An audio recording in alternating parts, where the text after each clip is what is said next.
இங்கே பர்மா பேசுகிறேம்மா. இன்றைக்கி மொச்சக்கொட்டை குழம்பு எப்படி வைக்கிறதுன்னு நான் காட்டுறேன். எங்கள் பர்மா ஸ்டைலில் வைக்கிறேன், பாருங்கள் நீங்களும் வந்து. வெந்தயம் கருவேப்பிலை போட்டேன். இப்போ வெங்காயம் போடுறேன்.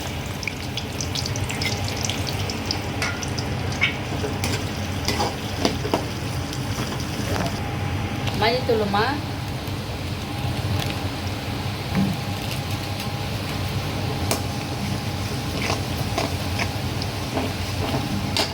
பச்சை மிளகாய்,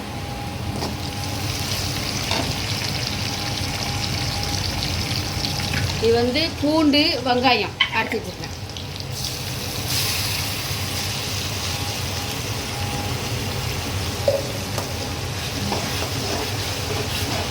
கொஞ்ச நேரம் அப்படியே கிண்டி விடுவோமா, பச்சை வாசனை போகட்டும். ஆயிடுச்சுமா, இஞ்சி பூண்டு பச்சை வாசனை போயிடுச்சு. இப்போ காய்ங்க போடுற பார்த்து கத்திரிக்காய், முள்ளங்கி, மாங்காய்,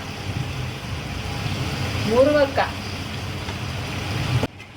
எண்ணெயில் வதக்குவோமா. 10 நிமிஷம் வதக்கணும், அப்போ தான் டேஸ்ட்டாக இருக்கும். மிளகாத்தூள் போடுறேன்.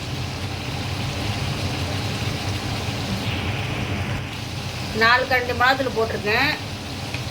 உங்களுக்கு எவ்வளோ போட இஷ்டம் இருக்கோ போட்டுக்கோங்க. கூட்டத்துக்கு தகுந்தாப்புல 5 பேர் 6 பேர், எங்கள் வீட்டில் வந்து 6 பேர் இருக்கும், அதனால் கொஞ்சம் அதிகமாக போட்டிருக்கேன். 4 கரண்டி மிளகாத்தூள்.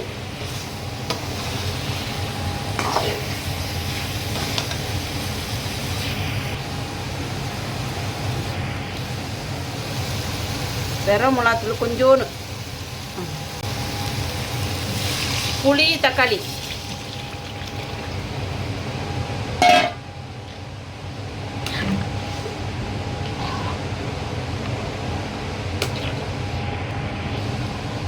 இதில் கரோடை போட்டுக்கலாம். நீங்கள் முட்டை அவிச்சு போட்டுக்கலாம்.